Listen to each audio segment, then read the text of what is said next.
Hi everyone. Figured it was about due time that I started up the second part of my X-Men collection videos. Before I move on to some new stuff, or well, technically this is still new, I realized that I somehow managed to completely forget about two X-Men shirts that I already owned. The first one is this Xavier Institute shirt that I got, and I don't know that I've ever worn it. I think I ordered it from Think Geek, and I think because it's a little too big for me, I've tended to kind of forget about it. The next one was one that I'm blaming the fact that it was so new as far as why I didn't include it before. But this is WeLoveFine.com, also known as Mighty Fine Tees, has a series that is a mashup of X-Men, and they've done a few other characters as well. And Patrick Nagel, who is most known for doing the Duran Duran Rio cover. You'd recognize it immediately. It's the ladies with the white faces and that kind of thing. So there's the Storm that I got first. And then I've also, since that video, I ordered, this is the Rogue. In that series, I really want to get the Jubilee and possibly also the Phoenix, so I'm sure my X-Men t-shirt collection is not finished. I also got this one here, which is a really awesome Phoenix shirt, and this also comes in white, but the white one, like the yellow, looks really, really bright. It's not good looking at all. And then there's a red one. So I really want to get the red one. And I guess the question is, do you really need that many X-Men shirts? Yes, I do. For my posters, I decided to do a picture slideshow because my attempts to video them were a mess due to glare. First up is my latest poster. It's by Jim Lee, and it's all of the 90s X-Men teams. I had gone to eBay looking for some other Jim Lee posters and found this one for a much better price, so I couldn't resist it.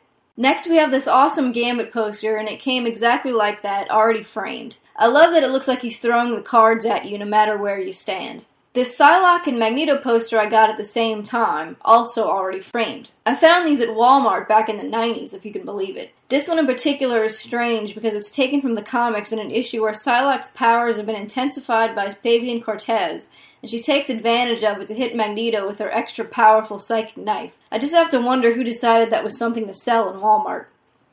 The next poster is the first teaser poster for the X-Men film. I got this because my boyfriend at the time was an assistant manager of the movie theater. The later posters had that split right there in the middle of the X start to open up, and you could see the characters down at the bottom. This is the promotional poster for the Wolverine Gambit miniseries. I haven't read that since it came out, but I remember liking it. Regardless, it's nice to see the two namesakes of my cats on a poster together. In the room that these posters are in, I also have a double-doored closet that takes up an entire wall. I decided to cover the doors in heroes and villains in a collage-type fashion. It's not just X-Men, as you can tell from Link's head being visible down there. I printed out these images myself and then covered them in contact paper. It won't peel the paint off your walls, so if you think those vinyl wall decals are just too expensive, this is a much cheaper option to go about doing that. As you can see, I've got Rachel and Rogue here, as well as Nightcrawler, Genus Phoenix, and Wolverine. The Wolverine is actually a real vinyl sticker that my friend got me for my birthday this year. Storm was also part of that set, along with a bunch of other Marvel heroes and villains. The second door is villains, and it's just really unfinished. As of right now, I only have Mr. Sinister on there in terms of the X-Men villains. I just want to go on record as saying I really like Mr. Sinister. I know they've done some goofy things with him in the comics in recent years, but the huge role he played in the X-Men cartoons makes me really attached to him. I've got a bunch of small, kind of little miscellaneous items, so they're much more portable than a lot of the stuff I showed you in the last video, so I figured I'd just stay here and do a little show and tell rather than keep moving place to place. First up is, hello glare, nice little TV tray, or lap tray I guess in a way, that I've had this for a really long time, and I used to eat off of it when I was little. You can kind of see it that way. I'm not crazy about the artwork.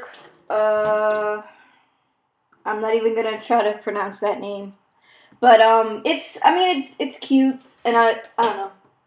Probably another Walmart find. Also, metal and noisy and loud is this little mini lunchbox, if you can kind of tell. I'll close it closer. It's not really your full lunchbox kind of thing. It probably came with candy in it. It's empty now. But it's got the kind of giant-size X-Men graphic on there, and then Cyclops and Wolverine. So that's neat. Let's see. Oh, yeah. Next up is a motivational puzzle. My dad found this one for me. He likes to get me little X-Men related gifts a lot of times. So it's a, how many? Oh, 550 pieces. That ain't bad. That's a decent puzzle. I think I've done it before. And it's in the style of those motivational posters. And it says, possibilities. Within me lies infinite power. Before me, endless possibilities. Decisions, decisions, decisions. So I think that's technically Ultimate X-Men from the looks of it. Next up is basically going to be a bunch of books that aren't comics or graphic novels. First thing is my coloring books.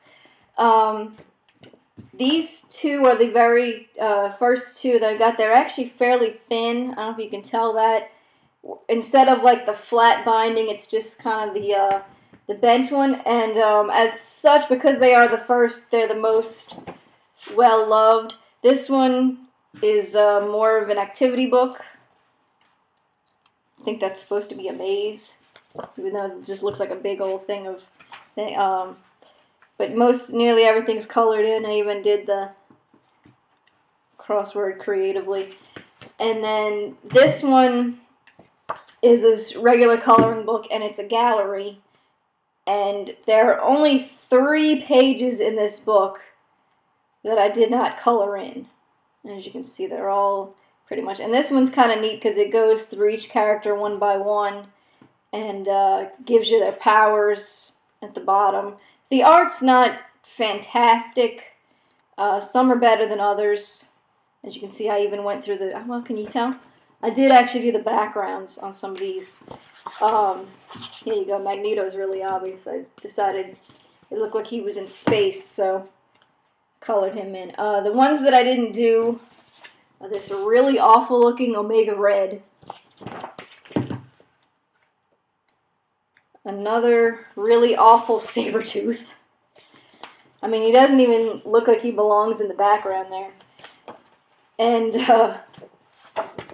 the mansion. Like, oh, okay. They stuck Wolverine in the middle there. But otherwise, it's just a friggin' house. Who cares?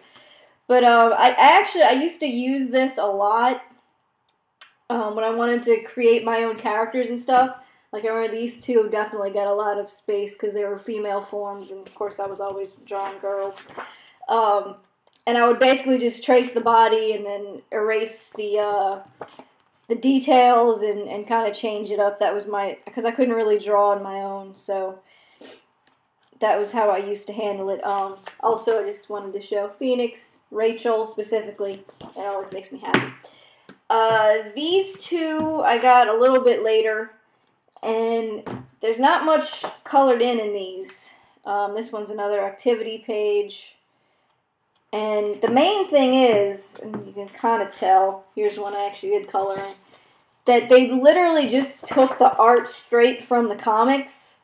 So you end up with stuff like this where there's just so much black that you're not really coloring in that much. So I didn't really end up doing it. And it doesn't always translate well. There's a reason that colorists get paid money, I think, and it's because these just inked things. I mean, look at that. How are you gonna color that? So yeah, I'm not as impressed with those, obviously. This one, obviously, I got quite a bit later. Looks to be semi-based on Ultimate X-Men, though I don't think Rogue fits that. I might have gotten this at a dollar store. And once again, these are at least a little bit more coloring book oriented, but not always the best art. I mean, Iceman looks like he could just be anybody, really. Color him differently, and he's a Silver Surfer. And then this isn't technically a coloring book. It's a sticker book. But, this was definitely dollar store, which it's so incredibly thin. And just really ugly. I don't know to put it simply. But it was X-Men, and I saw it, and so I picked it up. And there's a whole page full of stickers, so that's fun. And as you notice, oh wait, no. I took off 2 of them. I have this thing where, like, I get stickers and I hold on to them forever as if I'm going to find some magic use for them. I never actually want to stick them anywhere. I don't know. Next is, as far as I know, this is the very first attempt at an X-Men novel, as in it's not an adaptation of any of the comics. It's just an original X-Men story told in book form. It's called Mutant Empire, and Mutant Empire is the name of the trilogy, and this is book 1, Siege. I don't have the other 2. I think basically I bought this shortly after it was published, and by the time it came around for the second one to be published, I'd either forgotten about it or couldn't find them anywhere. I haven't read it since, but I remember it being pretty good. Basically, according to the back here, the main thing is Magneto is taken over the Sentinels, so the X-Men have to go up against Magneto and his acolytes, and the government is also holding the X-Men responsible for the fact that Magneto is taken over. You can find this one and the 2 continuing books on Amazon used. I noticed that people have them for a penny, which, basically means you're paying for the shipping. And I'm sure you could probably find them in used bookstores as well if you kind of give it a look. I don't believe they're in print at all anymore. But I want to reread it, and I'll probably end up reviewing it eventually, because I'm curious myself if it's any good now. Next up is the novel adaptation of X-Men 2. Once again, I haven't read this since I got it, but it's written by Chris Claremont, who wrote the X-Men comics for a many number of years, and so he based it off of the screenplay. So there's deleted scenes that did make it into the final film, and he also he really understands these characters, and it makes for a really good, X2 is a really good story anyway, I think. So it's just a really good adaptation, and I seem to recall from reading this, the Storm in this book is much more the Storm that you know from the comics, and just kind of even puts more of a highlight on how incapable Halle Berry was of bringing the character to life. This is technically a comic, but it's in book form. It's an adaptation of a few of the older Uncanny X-Men issues. Let me see if it says in here specifically. It's must be 3 different issues. And they're black and white, and they kind of just, I don't know what they did with the panels. I guess they decided one panel, and it's not the best arrangement, but it's a neat way to read some of the older comics. Now, of course, they just do trade paperback collections, but I think this was before they had really started releasing those, so that's kind of neat.